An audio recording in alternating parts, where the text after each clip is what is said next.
Boa noite.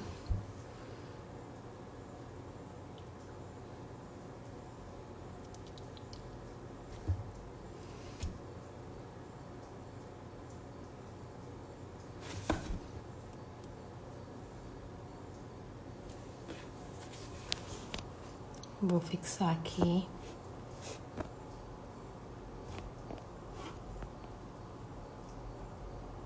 Artigos do consumo.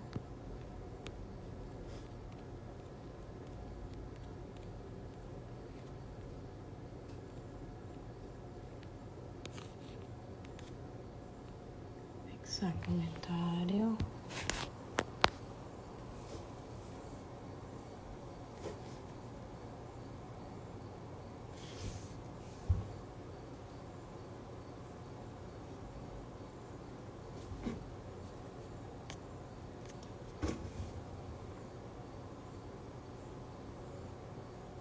Olá, Elaine. Oi, Valéria.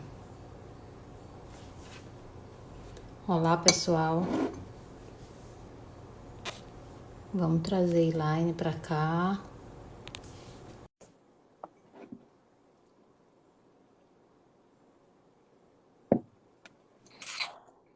Olá. Ah, e aí, Anne? Tudo bom?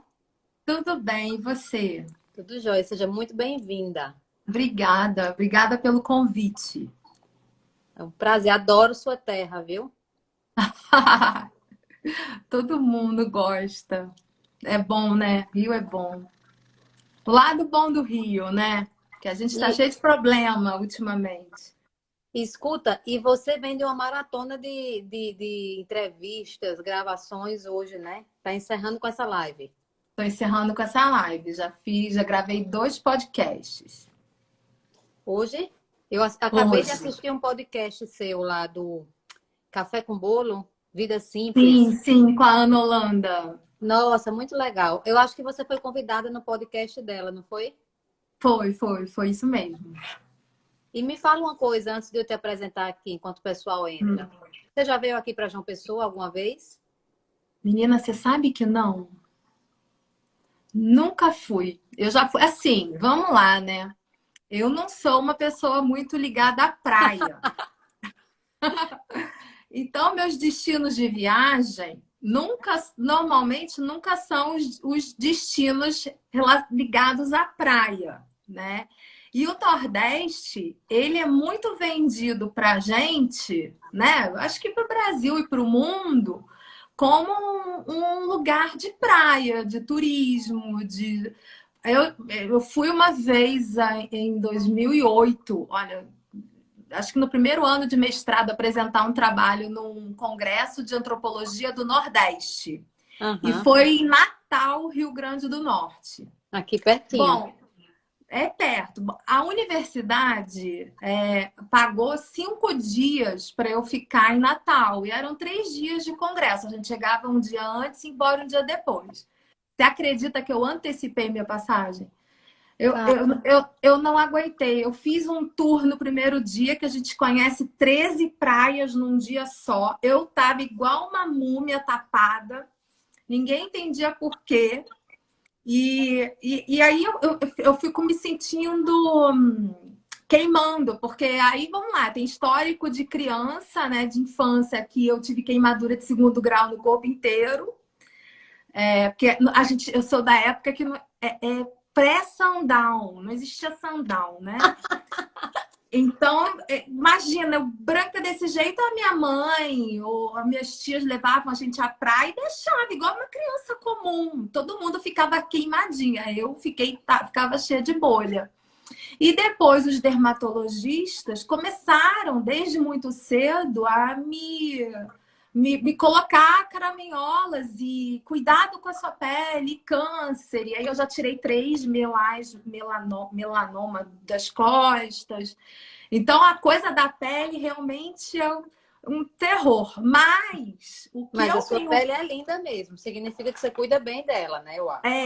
não pego sol. Mas o que eu tenho vontade de fazer mesmo é conhecer o sertão. É assim, Sertão no sentido de ter uma pessoa do sertão, a gente vai pegar o carro e vai de cidade em cidade, cidade em cidade. Eu sempre invejei o trabalho da Regina Casé quando fazia o Brasil Legal e o programa Legal, porque eu tinha vontade de conhecer as profundezas do Brasil. Né? Óbvio que a gente conhece a orla, conhece o litoral, mas o que eu tinha vontade mesmo era de chegar numa cidade, aquela cidade que não tem nem hotel para ficar, que você tem que ficar de favor na casa de alguém, sabe? Olha, Um agora dia no eu final farei do isso. ano, eu, meu marido e meus 2 filhos pequenos, a gente ficou 15 dias viajando pelo sertão de Ai, carro. meu sonho, é meu sonho. É muito legal. Até para mim, eu sou daqui, mas a gente viaja para muitos lugares, a gente ama viajar. E Sim. com a pandemia, a gente tinha a opção de não viajar ou viajar de carro para um lugar que fosse, que a gente Sim. pudesse voltar. E aí a gente foi para o sertão, porque eu não conhecia. Meu marido é fotógrafo, já conhecia. Pois Mas é, foi aí eu tenho lindo. um amigo que é de Afogados das Ingazeiras, que é em Faço a menor Pernambuco. ideia. E aí, uma cidade acho que tem 7.000 habitantes, é uma cidade pequena. E aí a gente está com essa promessa em suspenso, porque lá ele tem a vaquejada. E a família dele se veste com aquelas roupas de couro e entra o cerrado para caçar o boi. E Caramba, aí ele manda as fotos, é muito bacana.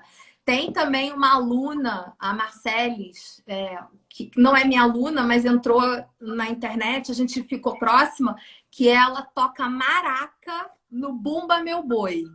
E também tem a caramba. promessa de me colocar dentro de uma maraca, que eu quero tocar maraca num Bumba Meu Boi, passar a madrugada tocando maraca. Então, são essas experiências que eu tenho vontade de ter. Não tão Não as tem preço. turísticas, de resort, essas, ó. Eu não Tô nem aí. esperaria isso de você, tá? Depois que eu li um pouco e estudei um pouquinho sobre você. Eu gosto de dizer assim, quanto mais longe. Eu até tenho a Karen, que trabalha comigo em pesquisa de mercado, e aí ela, quando a gente faz o recrutamento das pessoas que eu vou entrevistar, aí ela faz tipo, o valor do Uber, ou então a quilometragem. Quando o Uber dá mais de R$ 100 a ida, aí ela fala, a Ilane vai gostar, porque é longe. Então, quanto mais longe, Zona Leste de São Paulo, buracão, que ninguém vai, lá que eu quero ir. Então, assim, Legal. Pernambuco, região metropolitana, no Ité, Palafita, pode me botar em qualquer lugar. Quando eu vou, eu gosto desse buraco lá longe. Eu vou. Ok. Eu vou agora te apresentar aqui, mas eu vou te apresentar de um jeito diferente para Tá as bom. pessoas que estão aí. Eu estou muito curiosa para fazer umas perguntas aí para você. Eu escutei, eu li algumas coisas que você escreveu, o seu TED, e eu vou falar 3 pontos do seu trabalho que cruzam com o meu. Eu trabalho ajudando pessoas a se desenvolverem dentro da linha sistêmica. E aí eu achei muito bacana como você lida com certo e errado. Você fala, no consumo não tem certo e errado. A gente avalia tudo conforme o contexto. E isso é bem sistêmico, é bem o meu trabalho. A gente aqui, a gente nunca vai usar isso. Isso está certo, isso está errado. Sempre a Uhum, gente vai olhar para o uhum, contexto. uhum. Ou seja, os contextos diferentes trazem significados diferentes, inclusive para o consumo. E eu aí achei o máximo você questionar Maslow, dizer que Maslow está ultrapassado. Tá, Concordo contigo. tá. Maslow está um pouquinho ultrapassado mesmo. Outra coisa que você fala muito e que também é bem sistêmico é da questão da força do conteúdo, do coletivo. Você faz essa análise do que é que o coletivo traz, né, para um contexto. E a terceira é que existe como se fosse um mandamento do pensamento sistêmico, que é um pressuposto também, que é que o sistema se autorregula. E você fala isso na tua linguagem, dentro da tua área, fala muito sobre isso, principalmente quando você fala da experiência sua lá na favela, como as coisas vão se organizando e vão se resolvendo sem você precisar pensar numa solução. Você simplesmente está ali e a coisa vai se organizando. Então, eu achei massa. quando eu fui fazendo esses paralelos. Então, essa é a Elaine, só que ela não trabalha com desenvolvimento de pessoas, ela trabalha com consumo. Ela é antropóloga do consumo. E aí, eu queria talvez começar falando um pouquinho da escolha da tua profissão, porque eu acho que isso é um paralelo também bacana com o meu trabalho aqui, que é ajudar pessoas a se desenvolverem, e muitas vezes esse se desenvolver é encontrar essa coisa que faz o olho brilhar, ou fazer uma transição de carreira. E você conta, né, no podcast que eu assisti agora, você falando de vida simples, que você estava assistindo uma entrevista de uma pessoa e que você viu que a pessoa, ali o olho dela brilhava, ela gostava e que aquilo te contagiou. E você falou, eu quero isso também. Só que isso não era ainda o que você faz hoje, né? Não. E aí eu queria entender, queria que você contasse isso com as suas palavras, que eu acho que é muito melhor do que eu contar, mas eu queria entender como foi esse caminho que você percorreu. É como se você descobriu, você foi juntando peças de um quebra-cabeça e hoje ele está montado. Você trabalha em cima disso. São 20 anos aí, né? Montando. Isso. Então, eu queria entender esse caminho que você percorreu, até juntar todas essas pecinhas de algo que está tão bem posicionado. Porque a sua profissão hoje é muito bem posicionada. Olha, primeiro que foi muito intuitivo, porque, na verdade, eu não tinha alguém para me apresentar ou para dizer o que era isso, né? Eu vim de uma família emergente. Quando eu falo de classe C, né, das camadas populares, eu falo da minha família, eu falo da minha realidade. É como se eu falasse da minha infância, dos meus vizinhos. Então, não existia essa figura do antropólogo, né? Mesmo com o Fernando Henrique concorrendo à presidência, eu era adolescente, era uma coisa muito longe, né? Assim, vou ser sociólogo, vou ser antropólogo. Eu nem sabia o que era e ninguém, eu acho que muita gente até hoje não sabe. E é bom você esclarecer, isso é verdade. Sim, mas o que acontece? Toda pessoa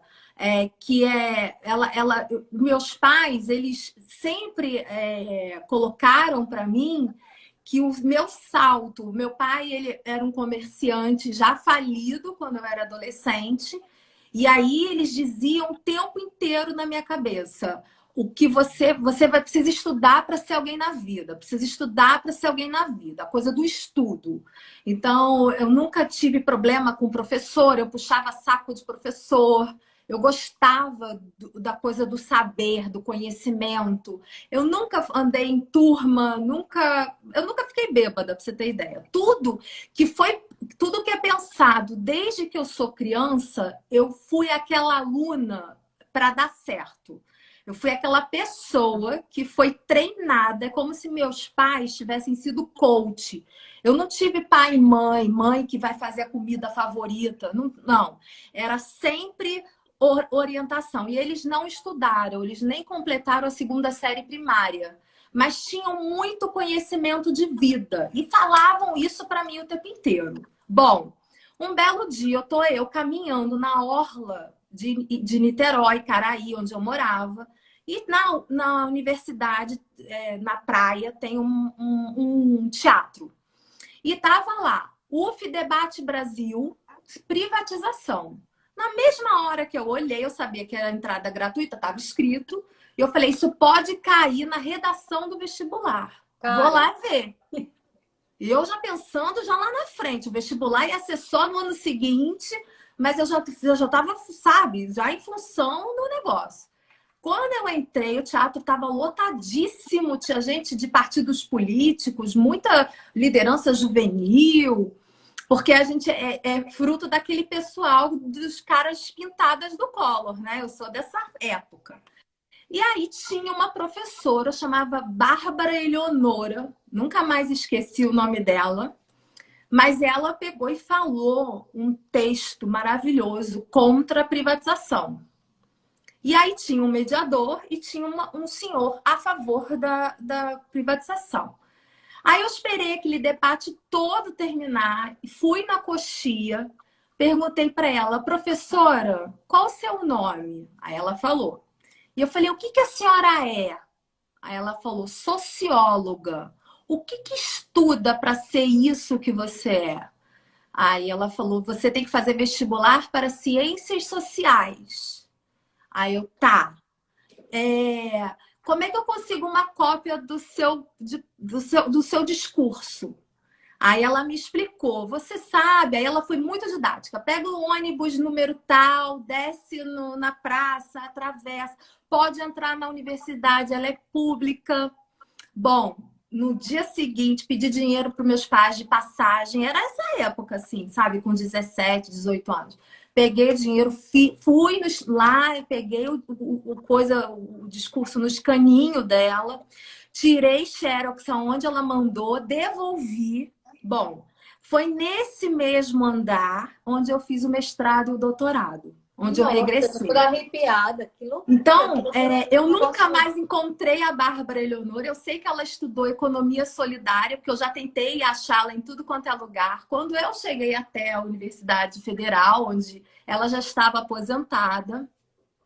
Mas digamos que se existe algum mundo sobrenatural nesse país, nesse universo, eu acho que eu sou fruto dessa pessoa que estava no lugar certo, na hora certa, e que eu estava dentro do prumo. Porque desde que eu fiz o vestibular até eu terminar o doutorado, eu só tive orientadores, professores incríveis, eu só tirei nota boa, eu me encontrei. E dentro desse campo de me encontrar, porque as ciências sociais ela é dividida em 3 áreas: sociologia, antropologia e ciência política. E eu observava que as matérias ligadas à antropologia eram as que eu mais gostava, porque falavam das emoções, falavam das pessoas, falavam de aspectos culturais da nossa sociedade, relações, por exemplo, sobre movimentos de gênero. Então, eu amava. A sociologia, ela trabalha mais sistemas. Então, como funciona uma empresa, ou como funciona uma instituição, uma maneira de pensar. As matérias se relacionam. Ciência política não, era uma chatice, era só estudar autor chato de ciência política. Rousseau, umas coisas chatas. Eu nem dava ideia. Mas a antropologia mexia comigo porque eu conseguia entender as pessoas. Eu entendia a minha volta. Eu entendia as pessoas porque que elas... a questão do racismo desde muito cedo, a questão da homossexualidade, porque não é uma doença. E a gente tinha professores, eu sou de uma época onde eu tive a sorte de ter aula com os antropólogos da última geração dos Jurássicos, né? Eu almocei com a Ruth Cardoso. Então, Cara, assim, era incrível. Eu olhava para a Ruth Cardoso e falava, eu vou ser igual a ela. Eu vou ser igual a ela, eu vou me vestir como ela. E aí, eu tive professoras incríveis. E eu sempre, dentro dessa questão da transferência e da referência, meu sonho sempre foi ter 50 anos de idade. Já queria ser doutor. Eu era uma menina de 20 anos querendo ter 50. Querendo que o tempo passasse logo para eu estudar, para dar tempo de eu ler tudo que eu queria, tudo que elas tinham lido e ser o cérebro que elas eram. Aí agora que eu estou chegando lá, é uma delícia, porque tem esse gostinho do repertório e da entrega. E aí é uma entrega que eu vejo que muito pouca gente tem nas suas áreas de atuação, que é a vocação. E essa vocação carnificada. Mesmo que eu não ganhasse dinheiro, eu queria fazer antropologia. Mesmo que eu não tivesse reconhecimento, eu faria antropologia. Mesmo que qualquer coisa, eu largaria tudo. Eu deixei de ter filho porque eu casei com antropologia. Tudo é em função da antropologia. Sério. só um Nada. minutinho. Vocês que estão assistindo aí, engraçado que você falou aí uma coisa. Eu observava. Quando eu achei sempre, você é uma observadora. Sua profissão é eu observo, né? Sim. E eu achei muito massa, e eu falo muito isso para as pessoas que estão se desenvolvendo comigo.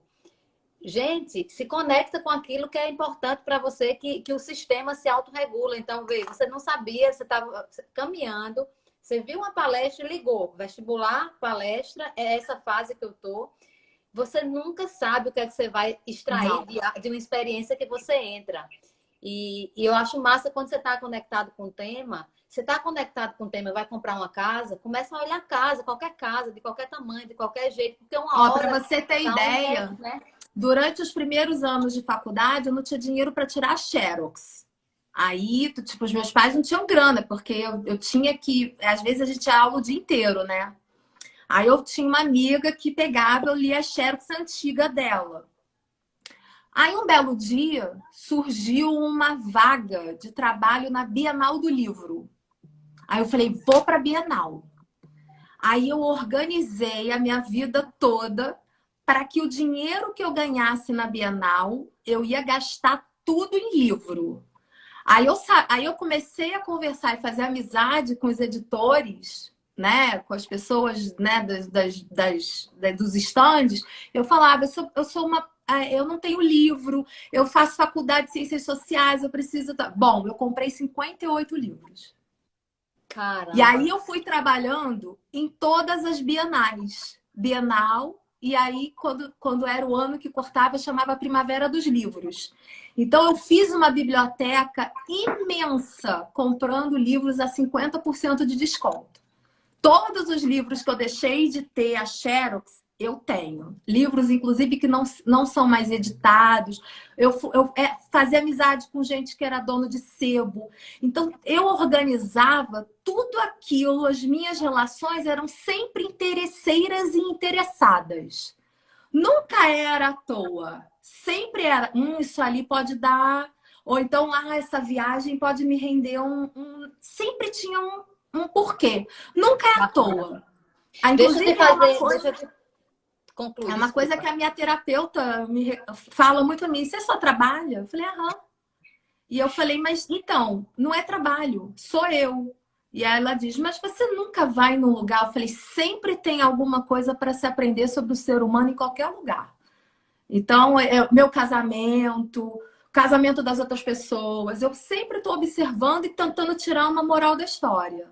E aí, deixa eu pegar esse gancho de você estar sempre observando e tirar uma moral da história. Não vamos falar agora direito, assim, na prática, o que é que você faz. Eu pergunto já já, porque combina muito com o que eu queria perguntar agora. Quando eu entrei, eu já faz um tempo que eu estou te seguindo. Não foi foi um processo até te convidar e eu tinha escutado algumas coisas, depois eu fui escutando mais. Mas aí, o sábado, eu sentei para ver o teu TED, para escutar o teu TED. E aí você começa a falar da tua experiência na favela, eu achei o máximo. E aí eu vou te perguntar, para quem não conhece ela foi fazer a tese do doutorado dela e parece que o tema era gato de energia, né? Era gato. Gato de qualquer coisa. Gato de luz, gato de água, gato de internet, gato de TV a cabo. Eram os gatos todos.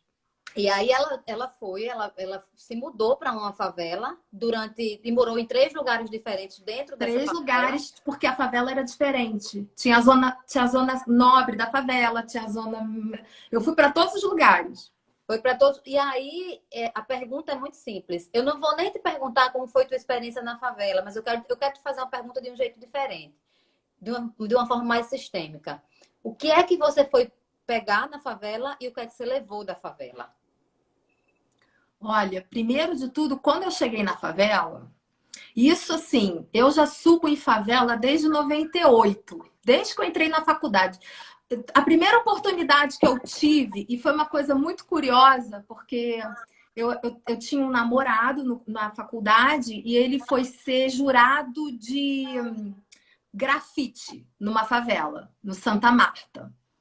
E aí eu tava lá com ele, primeira vez, e é uma favela que é um morro, tem tráfico, tinha boca. E ó, eu olhava para aquilo, eu nem me assustava, tipo, normalidade. Até que uma hora eu tava com sede e cheguei na porta de um barraco e era um barraco mesmo. Aí uma moça lá em cima, né? Que quanto mais sobe a favela, mais fica precária. Inclusive lá em cima é mais seguro, porque a polícia não chega. Mas aí eu tava lá, eu falei, a senhora poderia me dar um copo d'água? E a mulher foi lá da torneira, pegou a água, eu tomei. O o presidente da Associação de Moradores ficou muito chocado. Ele falou, você bebeu essa água? Eu falei, ai, bebi. E ele falou, mas você não tem medo? Eu falei, toma um vermífugo, gente. Gente, é gente, água é água, dá licença. Falei, aí ele ficou muito... Ele é meu amigo até hoje. Mas o André, ele ficou muito abismado como é que eu olhava tudo com muita normalidade. E assim foi acontecendo. Eu cheguei na favela e eu acabei me tornando uma espécie de retratista da favela. O meu trabalho, além de auxiliá-los em contar a história da favela, eu contei historicamente quem era essa favela, como ela foi formada, como é a organização dela, porque eles não sabiam a própria história. Então, eu fiz esse trabalho. Então, foi o que eu levei para eles, né? Acho que dignidade e, ao mesmo tempo, durante um período grande, de 4 anos, todas as pessoas que iam lá, governantes, secretários, eu era apresentada. Essa é a nossa antropóloga. Então, eles me tinham como... E coloquei a Barreira do Vasco em todos os jornais, falando do que acontece lá, da confecção da retalhos cariocas, que faz reaproveitamento de tecidos. Então, eu tipo, bombei o nome Barreira do Vasco. E me diz uma coisa, me tira uma dúvida. Quando você entrou, você sabia que você ia ficar tanto tempo morando lá ou foi acontecendo? Não, eu gostei. E cheguei a ver uma casa para comprar. Eu gostei. Tipo, me identifiquei. E eu fui fazendo experiências ao longo do tempo que me mostravam que essa favela ela tinha me adotado. Então, ela virou minha favela de estimação, como meu ex-orientador, que estudou África e tudo mais. Ele me disse, Lani, você tem uma favela de estimação. Eu falei, sim, eu tenho. E eu acho que isso é até morrer. Porque qualquer coisa que acontece na favela mexe comigo e eu boto digamos, para a mídia, né? Eu botei esse lugar como um lugar, né? E, ao mesmo tempo, é um lugar que pertence à cidade, que merece respeito, que tem cultura, que tem direção, onde as mulheres são na maioria, chefes de família. E, ao mesmo tempo, eu fui aprendendo com eles o que era valor, o que era ser gente, o que fazia com que aquelas pessoas estivessem juntas nas suas vulnerabilidades. Então, é uma economia da intimidade e é quem é fechamento com você. Então, eu aprendi lá o que é essa história de quem é leal a você. Quem é aquela pessoa que está junto com você e que não necessariamente precisa estar agarrado com você, batendo perna no shopping, mas que é seu fechamento, sabe? Então, eu fui percebendo nas minhas amizades, na minha família, como é que era aquele espelho de lá. Porque eu entendi aquele espelho de lá, sabe? E a gente se define na diferença. E aí era muito curioso, porque eu era uma cara de gringa que usava umas roupas de calça de saruel, umas roupas totalmente meio ripongas diferentes, mas que ficava o dia inteiro tirando foto, conversando com as pessoas, me relacionando, independente se aquilo ia... Eu me senti em casa. Deixa eu fazer mais uma pergunta aí. Você foi... Ai, Andréia, beijo! Andréia trabalhou na minha casa há anos. Beijo, Andréia. Vou aproveitar e mandar um beijo para a Mires também, que fez um comentário bem fofo aqui, minha amiga. Mas deixa eu te perguntar, você foi autêntica ou você se esforçou? Como foi essa tua integração? Você conseguiu? Pelo pouco que eu vi, eu acho que sim, mas mesmo assim eu vou perguntar. Qual é a importância de você ser aceita pelo que você é de verdade? Tem uma diferença de você precisar fazer um gênero, fazer um tipo para as pessoas gostarem de você e te integrar? Não, é sempre a mesma pessoa. Eu sou a mesma pessoa em todos os lugares.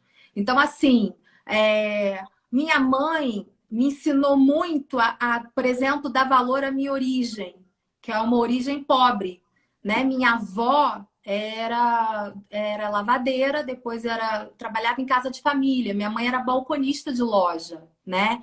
Meu pai era um libanês que foi montar, que era camelô, montou uma lojinha e quando o mercado do shopping center bombou, ele não acompanhou, ele já era um senhor, né? Ele era bem mais velho que a minha mãe e faliu. Então, assim, minha mãe sempre me ensinou e eu cresci dentro de um meio que parecia um filme de Fellini. Para você ter ideia, quando eu morava em São Gonçalo, que é a região metropolitana do Rio de Janeiro, a gente, na rua de trás, por exemplo, tinha um travesti. Na época chamava transformista, porque fazia show. E isso era muito comum porque passava no programa Silvio Santos. A minha mãe falava: não vai na casa de Cassandra. Não vai encher o saco de Cassandra. Aí porque ela precisa dormir, porque Cassandra faz show à noite. Então não era porque Cassandra era travesti. Era para Cassandra manter o sono, porque a casa de Cassandra era um camarim. Então pensa uma menina que ficava na rua, brincava de queimado, de bola, a gente frequentava a casa de uma travesti. E aí era assim, a casa de travesti, a casa da Carola, aí o vizinho era um senhor que era pastor, bem humilde, a esposa dele era uma costureira que fazia as roupinhas de dancinha da escola. E era tudo junto, misturado. As cores todas das pessoas eram todas misturadas. Eu só fui entender e a perceber o que era racismo quando eu cheguei na faculdade e aí tinha uma área de pesquisa chamada Laboratório da Cor. Porque nos meus olhos eu nunca aprendi a ver diferença. Muito pelo contrário, a minha branquitude sempre foi uma coisa que me atrapalhava muito. Me atrapalhava fazer trabalho de campo, me atrapalhava porque eu não posso pegar sol na praia, me atrapalha em um monte de coisa. É louco falar isso, né? Mas aqui, num país tropical, é uma merda. Ainda mais porque o branco está relacionado sempre a uma coisa aristocrática. Tudo que eu não sou. Pareço ser. Tenho gosto, talvez, estético, fui aprendendo cor, batom, maquiagem, mas não é a minha essência. A minha essência é essa essência de povão. Então, Escuta, e me fala, depois dessa experiência toda tua, o que é que você levou de lá, voltando para a pergunta, que você não imaginou que você ia levar quando você entrou? Eu não imaginei que eu fosse entender a pobreza. Porque quando você estuda pobre, você exotiza o pobre, né? E ver a pobreza e as pessoas como elas lidam com a pobreza e tiram do pouco o muito, isso foi foda. Isso foi foda. Tipo, uma das mulheres mais inteligentes que eu conheci foi uma rezadeira que nem tinha estudo, falava errado, mas foi a minha principal interlocutora, que é a Dona Eunice. E aí foi muito especial, porque eu dedico a minha tese a ela e a filha dela, Vânia Rodrigues, né? Que é a presidente da associação. E elas eram mulheres que me ensinaram o tempo inteiro. A Vânia me dá esporro. Ao longo dos 4 anos que a gente ficava próxima, ela me dava, tipo, me dava uns acordes da Alice, do tipo, que mundo que você vive, Laine? Então, e era tudo na base da porrada. Ela não tinha uma entrevista oficial, era convivência. Então, E outra coisa que eu queria te perguntar, quando você entrou lá dentro, você tinha uma opinião formada sobre a questão do tema da tua tese? Nada, eu nem sabia qual era o tema, nada. Eu fui lá assim. Eu estava trabalhando na Maré. A favela da Maré é um complexo de 17 favelas, coisa enorme. E eu estava procurando um lugar. Eu quase fui atropelada por caveirão umas 3 vezes. Eu trabalhava numa ONG. E eu estava convencendo uma menina da minha idade, que trabalhava nessa ONG, de eu alugar um apartamento, um kitnet, e a gente morar junto na Maré, na Nova Holanda. Só que essa favela ela foi muito estudada, né? A Maré ela tem várias teses, inclusive da Eliana Silva, que é referência, porque eu trabalhei no Observatório de Favelas. É um núcleo de pessoas que têm origem na Maré e que fizeram faculdade, mestrado, doutorado. Então, a Maré é amplamente estudada. Mas eu tinha um colega de pesquisa da faculdade que ele falava assim: a minha mãe, ela não liga o micro-ondas nem o ar-condicionado porque ela é evangélica e ela quer pagar pela luz que ela gasta. Ela se sente roubando. Quando ele falou isso, eu falei: me leva para conhecer sua mãe, pelo amor de Deus, porque eu nunca tinha visto isso. Tipo, uma pessoa que tinha uma coleção de protocolos com a Light, que é a concessionária de energia, e que não ligava, ficava no calor, com ventiladorzinho, e não ligava o ar-condicionado nem o micro-ondas. Bom, quando eu cheguei lá para conhecer a dona Ana, ela tinha 3 kitnets para alugar. E eu falei: me aluga uma? Ela falou: alugo. Aí eu fui para a Barreira do Vasco. Então, assim, aí eu comecei a frequentar a igreja dela. Aí fiquei frequentando a igreja dela, churrasco, evento, tudo a igreja. Até que eu falei: gente, se eu ficar só estudando a dona Ana e os amigos da dona Ana, minha tese vai virar sobre igreja evangélica na favela. E eu não queria isso, eu estava em busca dos gatos. Aí eu mudei de casa. Depois de um ano, mudei de casa. Achei uma outra casa. Até que eu fiz uma amizade tão forte com o núcleo da presidente da associação, da Vânia, porque eu ficava lá o tempo inteiro, né? E participava e tirava foto de tudo que ela mandava. Chegou um ponto que Vaninha falou assim: você tem que morar perto da gente. E aí ela achou a minha casa no Beco. E tudo foi feito pelo WhatsApp. Eu acertei o preço do aluguel, que foi o Andrade que alugou para mim. Ele pintou lá toda de rosa. Então, as fotos, a minha casa é toda rosa por dentro, não tem janela. Aí eu comprei uma geladeira usada por R$ 150, uma escrivaninha, tudo usado assim. E aí eu ficava lá. Eu lembro que no meu primeiro dia de mudança, eu catei 43 baratas. Ai, meu Deus. Catei, minha filha. Fui lá e o melhor lugar é aspirador. Aprendi tudo. Como é que mata barata. Aí o povo ia me ensinando, me ajudavam a fazer a mudança, carregavam o meu colchão. Então, essa história das pessoas que compartilham e dividem e se ajudam, eu era parte do processo. E eu fui testando esse processo. As pessoas consertavam o chuveiro que queimou. Aí tem até essa história, o povo fica com nojo, né? E aí, assim, eu falei: Andrade, ele morava em cima. Eu falei: o chuveiro queimou, a resistência queimou. Aí ele sobe, vem tomar banho aqui em cima. Ele morava com o namorado dele. Aí eu falei: então deixa eu pegar minha toalha. Ele: não, tem toalha aqui, tem sabonete, tem tudo. Aí, assim, aí as pessoas olhavam, eu contando isso: ai, e você foi, você. Eu falei: gente, é isso. É se desapegar desses nojinhos, é desapegar de qualquer. É o que tá lá. É comer pé de galinha, experimentar, é gostoso. É aceitar o que está dado, né? É o que está dado. Do pensamento sistêmico. E ter essa abertura para aceitar. E se aquilo no início te causa choque cultural, porque causa estranheza, você aprende a naturalizar. Esse é o trabalho do antropólogo. Muito Quando legal. aquilo não te incomoda mais, você chegou no grau daquilo. Aprendeu? Aprendeu como é? Se reconhece no olhar? Aí chegou. E aí a minha orientadora ficava muito preocupada, porque eu tinha que sentar e escrever, de fato, né? E eu não queria sair de lá, não. Aí até que eu fui e avisei a todo mundo lá da favela que eu ia dar um sumiço, porque eu tinha que escrever o livro, né? O pessoal não entendia a tese, falar tese. Aí, o papo de 4 meses, eu escrevi 500 páginas. Foi assim, pá! Muito E foi um bom. sucesso, graças a Deus.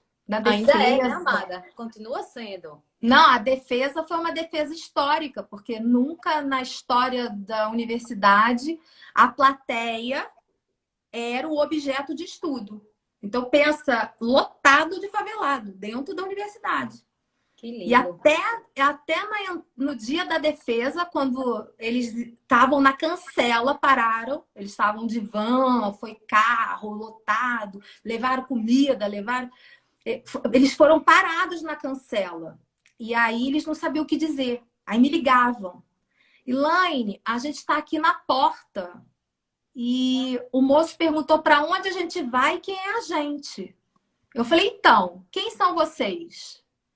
Aí ela, nós somos os homenageados. Adorei. Ela se apropriou. Então, até na minha defesa, eu estava fazendo trabalho de campo. Como que ela se conceituava, como eles se viam. Então, eu colocava o tempo inteiro eles nesse lugar. Né? Todo aquele TED que você viu, tudo passou pelo grupo da família e todos aprovaram as fotos, o que estava escrito. Então, é Pois uma isso relação é ética. pertencimento. Muito bacana. Você é muito sistêmica. Deixa eu entrar agora num assunto mais focado na questão do trabalho, né? Das empresas, das marcas e Sim. do consumo mesmo. Do nosso, Uhum. porque tudo é o tema, mas falando, você fala muito de vínculo. O tempo todo você fala de vínculo. Qual Sim. que é a importância de criar vínculo dentro do consumo? É assim. Para o consumo. Na verdade, o que acontece é que, primeiro que quando eu vou entrevistar alguém para entender o gatilho que aquela pessoa é movida, né? A emoção, o símbolo, o signo, eu preciso criar um vínculo com aquele consumidor instantaneamente, porque aquela minha oportunidade é uma oportunidade única. Então eu faço o que for para fazer. Se for para comer manjar, eu como. Se for para beber refrigereco, eu tô. Se for para sentar no chão, se for para sentar no galinheiro, eu sento, já aconteceu. Se for qualquer coisa eu faço, porque para colocar aquela pessoa num lugar de muito destaque, de muita importância, a pessoa mais humilde, qualquer pessoa. E aí ela se sente extremamente importante. Mas Então tem essa história do vínculo. deixa eu te fazer uma pergunta. A pessoa que está assistindo, que por acaso tem uma empresa, ou tem um produto, ou quer começar a vender um produto, explica para essa pessoa por que isso é tão importante para você conseguir realmente vender. E como é que ela vai criar e como é que ela vai manter. Porque você é antropóloga, isso é sua vida, se vincular. E tudo que você faz, você cria um vínculo. Sim. Mas e quem está do outro lado, querendo entender como é que isso funciona na prática com as marcas? Você já trabalhou e trabalha ainda para muitas empresas. Sim, muitas. Você faz realmente um trabalho para a empresa? Faço. Na verdade, primeiro de tudo, você precisa entender, e aí, no meu caso, como antropóloga, eu tenho dois clientes, né? Eu tenho a marca e eu tenho o consumidor. Quando eu falo a marca, né? Você é a ponte, com certeza. Eu preciso me vincular com aquela marca através do gerente, quem está me contratando. E qual é o problema dela? Então, eu tenho que sentir a dor da empresa, a dor daquela marca, onde ele quer chegar, quais são as intenções. Quando eu entendo a dor e eu crio vínculo com o meu contratante, aí eu vou para campo para me conectar com esse cliente, com esse possível consumidor e criar o vínculo entre eles. Esse é meu papel. Digamos que uma marca X te contrate, e aí a marca fala assim, Elaine, como é que você vai poder me ajudar? No caso, você vai ajudar essa marca a entender melhor o cliente dela, a descrever quem é o consumidor dele, né, dessa marca, a mostrar como ele pensa, quais são os valores e o que ele espera daquela marca, quais são os valores que essa pessoa tem e que é algo que não pode ser mexido, porque é no campo do sensível, como comunicar, quais palavras tem que evitar, Por exemplo, eu fiz um trabalho para a Monange e eles estavam com uma campanha sobre intuição. Intuição, mas intuição para tomada de decisão, intuição. Aí eu falei, gente, mas intuição, o povo pensa, muita gente atrela intuição a um poder sexto sentido, sobrenatural. Vai dar problema com os evangélicos. Porque os evangélicos não lidam bem, porque o sexto sentido dos evangélicos tem um nome chamado Espírito Santo. Então, dizer que tem uma região. Então, aí eu falei, então vocês têm que ter um posicionamento de entender o que é intuição. Aí eles me contrataram para eu fazer um estudo sobre todos os conceitos ligados à intuição, na filosofia, na psicologia, tudo. E aí, para evitar tocar nesse campo da espiritualidade, porque se eles ligassem nesse campo da espiritualidade, eles iam incomodar uma massa feminina evangélica que é brasileira e que acredita nisso muito grande. Deixa eu te fazer uma pergunta, que é muito interessante isso que você está falando. Você fala em uma das coisas que eu li, acho que foi no teu site, que tem pouca gente fazendo o trabalho do jeito que você faz e Sim. termina outras pessoas que não são tão capacitadas assim, pegando essa fatia do bolo que era para estar sendo dividida entre você e outros vários colegas que fazem a mesma coisa, só que o mercado não tem, é carente. Sim. Então, quando você entra numa empresa, você faz o trabalho que geralmente quem faz são as agências de comunicação? A agência de comunicação, institutos de pesquisa de mercado. Primeiro, o que acontece, Anne, é que as pessoas que não têm repertório e não têm teoria, não têm leitura, né, conceitos, eles acreditam em tudo que a pessoa fala. Só que muitas vezes as pessoas falam e elas estão querendo dizer uma outra coisa. E no meio da pesquisa, no meio do entendimento, a gente vai. É como se essas pessoas ficassem com a ponta do iceberg. E aí tudo coloca a culpa no status. Qualquer coisa é status. Ah, ter um iPhone é status. Ah, ter o Nike é um status. Não é só status. Eu até eu falo bastante isso. O dia que você vê alguém explicando alguma coisa que é só status, é porque essa pessoa não tem leitura. Porque status é aquela pontinha do iceberg. Existem outras camadas das profundezas do ser estar no mundo que são gatilhos de consumo. Então, é memória de escassez. Muitas vezes, por exemplo, quando compra um iPhone, está comprando um investimento. Né? E uma vez um diretor da Casas Bahia perguntou para mim, Laine, por que as pessoas vêm até aqui e gastam... Eu vi um senhor que não tinha dente comprando para a neta dele um iPhone, custou R$7.000. E assim, era notório, porque as parcelas, né? Aí eu falei, então, é porque o iPhone é duro comprar o primeiro. Mas depois que você compra o primeiro e você cuida muito bem dele, você vai seguro, você bota capinha, ele tem valor de venda, de revenda. É igual o seu primeiro carro. Aí eu falei, quando você era... Falei, você é de origem popular? Ele falou, sou, paguei minha faculdade. Falei, seu primeiro carro você comprou como? Ele, peguei empréstimo. Falei, é igual iPhone. Aí ele entendeu. Deixa eu te contar. Conclui que eu vou te fazer uma outra pergunta. Então, o iPhone não é só o status. Eu acho que tem status, mas é também um pensamento prático de revenda e depois de recompra, enfim, e por aí vai. E tem outra coisa que a gente escuta muito, por exemplo, se eu for conversar com uma pessoa que diz que é especialista em marketing digital, falta alguma coisa, porque já me disseram, por exemplo, que eu tinha que focar minhas campanhas para vender algum produto em pessoas que têm um iPhone ou que têm um celular caro, porque essas pessoas têm mais dinheiro para fazer meu curso. Só que eu conheço o meu cliente e eu já vendi curso para quem não tinha nenhum dinheiro.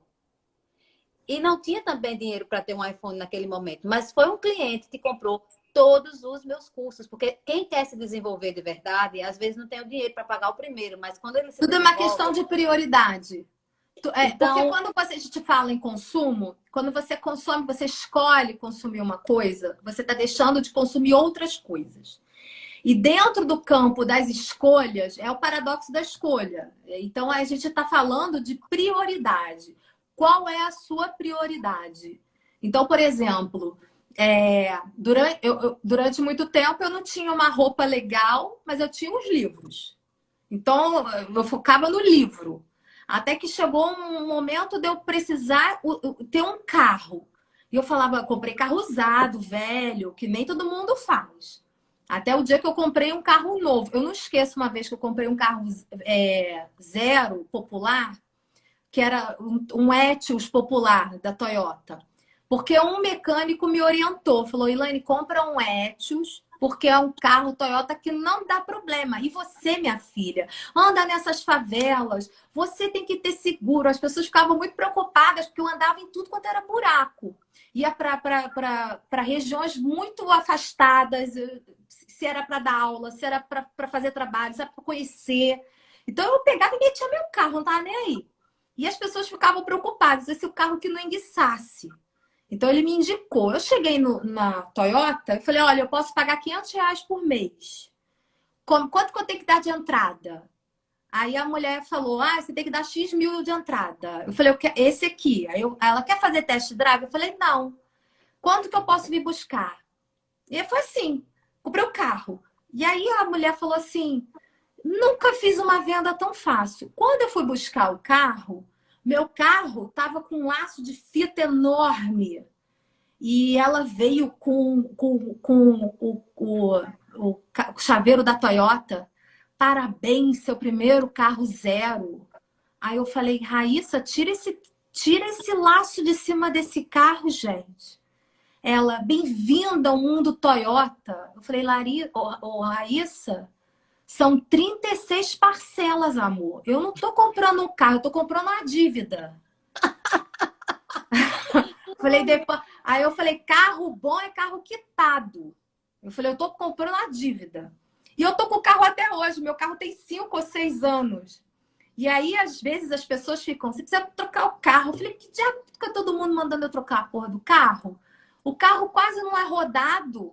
Aí eu falei, aí eu vou lá no mecânico, seu Edson, eu preciso trocar o carro. Ele, não, seu carro só tem 35 mil quilômetros rodados, Lani. Quando chegar a 60, você vende. Eu falei, então tá. Então, assim, as pessoas ficam numa neurose, aí vai me explicar que é status? Para mim, não é. Carro é serviço. Carro não é status. Ou seja, você está me falando o que a gente vem falando desde o início. Tudo vai depender do contexto. Tudo vai depender do contexto e o que valores. É hierarquia cultural de valor. Então, por exemplo, eu não troco o carro, mas eu gasto a mesma quantidade de dinheiro numa viagem. Por exemplo, para a Europa. Não é o caso. Deixa eu te fazer uma pergunta. Na tua percepção de quem está em contato, tanto com as empresas, com os consumidores... Anitta!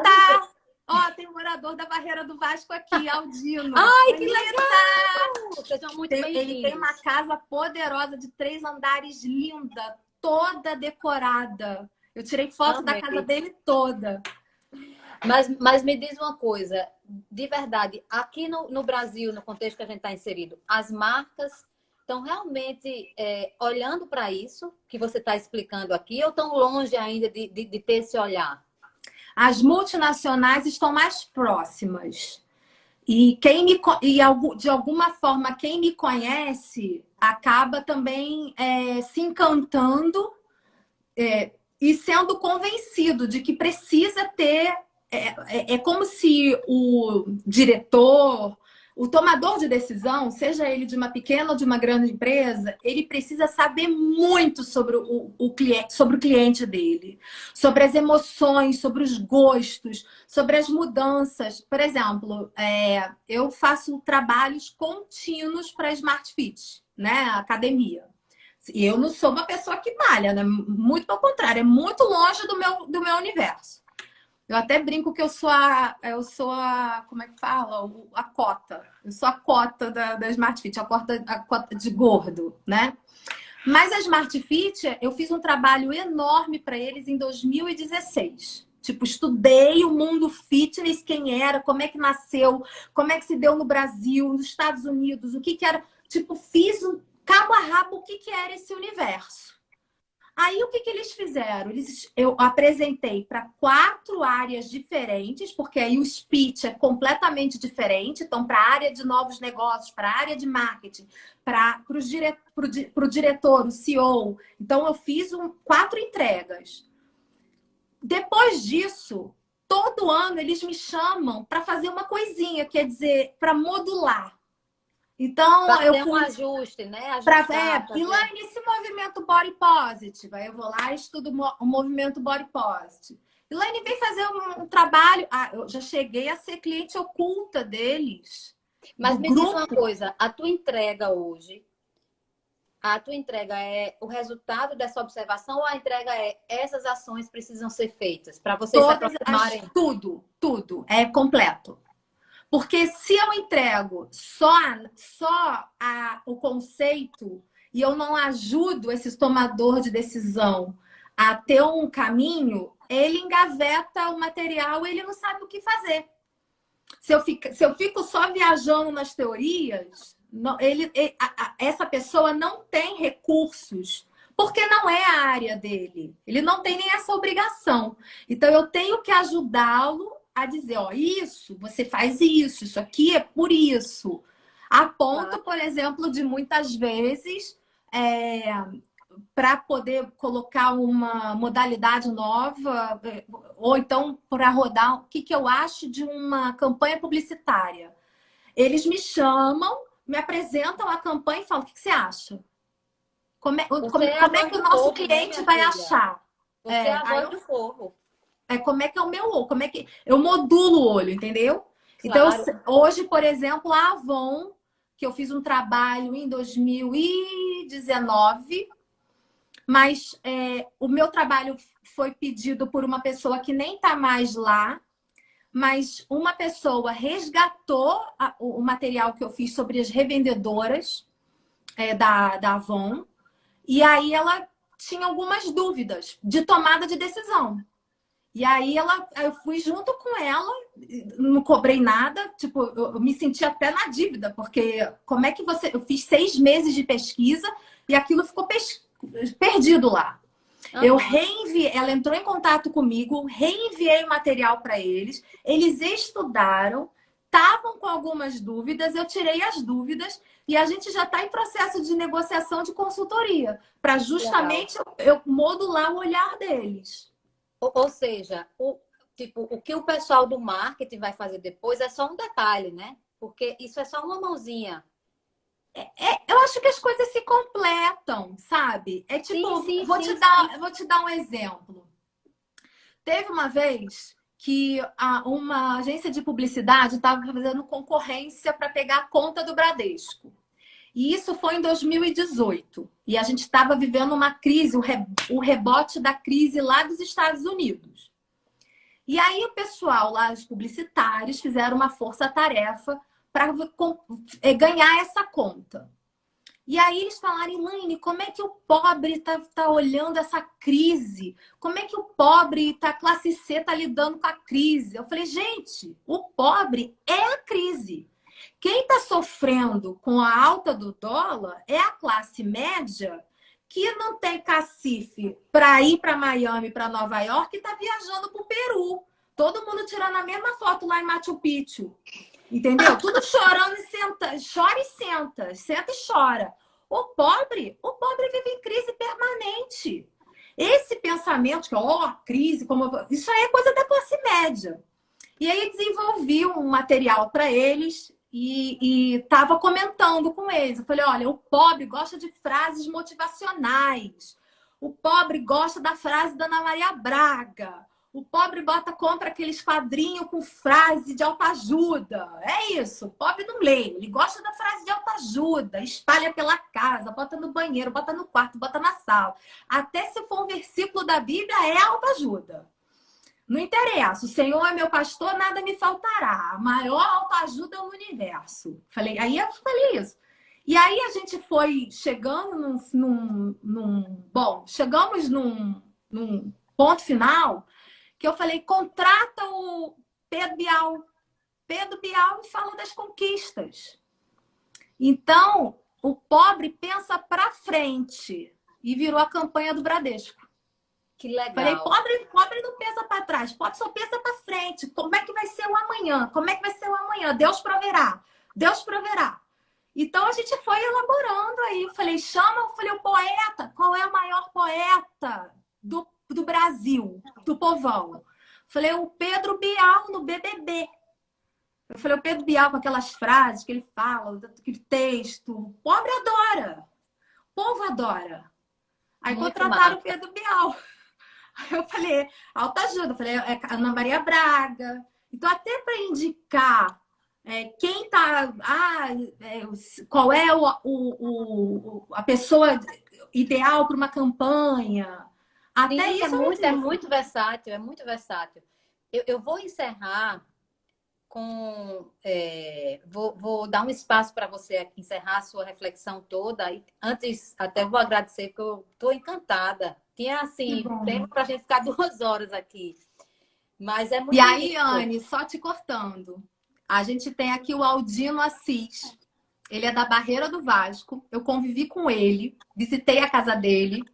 5 anos depois, ele está dizendo aqui: você não muda, que linda. Olha aí, que coisa linda. Seja muito bem-vinda, viu? Aqui no meu espaço. É isso, é sobre isso. É sobre você não perder a sua essência, é sobre você ser gente.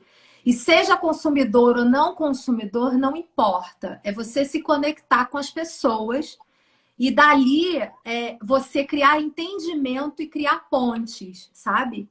Então, o trabalho que eu faço é sobre criar ponte entre pessoas e marcas, porque, na verdade, às vezes eu me sinto até uma defensora do consumidor. Porque Sim, eu isso quero... é o mais legal. O seu objetivo não o que eu achei mais legal de tudo, teve outra frase que você falou, que eu não tenho tempo de falar, mas foi algo do tipo, não estou ali, não quero estudar o consumo para as pessoas consumirem mais. Eu quero fazer com que esse encontro, né? Esse encontro entre a marca e o consumidor seja um encontro massa. Sim, para todo mundo. Um encontro rico para todo mundo. E isso é o pensamento sistêmico. Não é o ganha-ganha. É o equilíbrio. É a segunda lei sistêmica. O dar e tomar tem que estar equilibrado. Sim, e isso é genial. E aí, gente, essa moça ainda escreveu um livro que a gente não consegui perguntar do livro ainda, mas é que você coloca no seu fechamento. Eu sei que está disponível no teu Instagram. Tá lá na bio do meu perfil. E aí, o último mote para você encerrar a sua fala aqui, essa fala linda.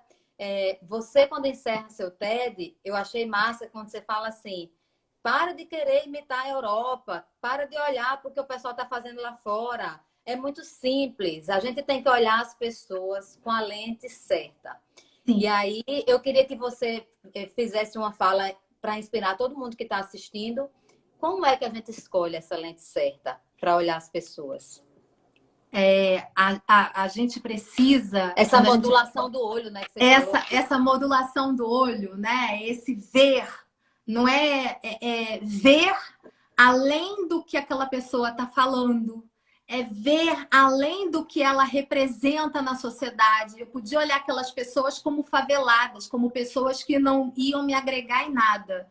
E muito pelo contrário, o fato delas serem da comunidade, de uma favela, de trocarem, de se ajudarem, serviu para modular meu olho. Então, quando eu falo modular o olho, é quando você enxerga as pessoas para além do estereótipo, além do rótulo. Rótulo todo mundo tem, é comum, as classificações, a gente é gordo, é magro, é feio, bonito. Olhe para além disso, a partir disso. E aí é o vínculo, né? O vínculo faz isso. É o vínculo. Que a gente veja a beleza do outro, aquela beleza que é talvez... Mesmo que não seja o seu gosto. Eu lido o tempo inteiro com coisas que não é o meu gosto, que não é do meu agrado pessoal. Mas eu fico feliz quando aquela pessoa se acha linda porque ela está se achando linda. E eu preciso entrar empaticamente naquele sentimento. Então, não é simplesmente analisar as pessoas como um instituto analisa de uma forma fria. Sim. É sentir. Então, a antropologia que eu faço é uma antropologia dos sentidos. E aí entra os sentimentos. Então, quando eu falo com empolgação e verdade, porque eu vivo aquilo. É como se fosse um clímax sexual até. Eu estou entregue àquele tema. É assim. Eu vou tirar uma foto nossa, tá? Para eu colocar aqui na capa. Acho que foi.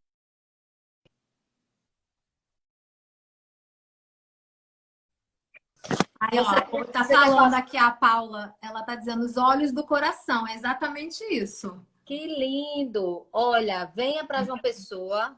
Eu falei para você e vou falar de novo, tá? Eu quero que você venha aqui, ó. Vou jogar meu desejo pro universo. Você vem aqui, vamos. A gente vai combinar tudo direitinho. Ah, eu super vou, porque Juliette é daí, menina. E eu tô fã de Juliette. Tô torcendo por Juliette. Eu falei assim, gente, eu preciso escrever sobre o Nordeste, porque o povo acha que sabe o que é o Nordeste, mas não sabe. Eu estudei o Nordeste muito, principalmente Fortaleza, Recife, Salvador, muito. E, cara, quem não entende o nordestino, não entende as entranhas. Eu acho que o Nordeste é o coração do Brasil. Acho que a alma do Brasil é até carioca, mas o coração é nordestino. Essa coisa gregária, essa coisa muito latente, a abundância. Olha aqui, o Aldino tá dizendo... o lugar da abundância, tudo é muito. O Aldino tá dizendo que João Pessoa é a terra dele. Você é paraibano, que Aldino? Legal! Olha aí. Tá muito vendo? Bem. Eu também, viu? Então tá, que coisa linda. Muito obrigada. Sou de João Pessoa, ó. Tá vendo aí? Lá vamos, minha amiga, vamos. Eu vou mesmo. Depois você vem pra cá e vai ser lindo. Porque você totalmente tem um pensamento sistêmico do jeito que você trabalha e no que você prega. E a gente tá precisando de mais pessoas assim. Pensando no coletivo e trazendo esses conceitos. Eu fiz trabalho agora para uma construtora que atenda. Então, eu escrevi o relatório, eu chorava, sabe? Porque eu estou falando da casa, qual é a importância da casa para uma família, o legado para os filhos.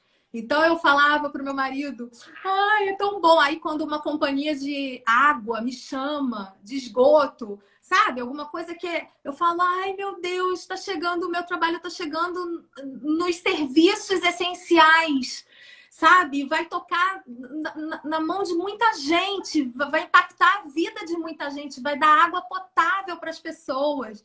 Então, eu fico dentro dessa busca, sabe?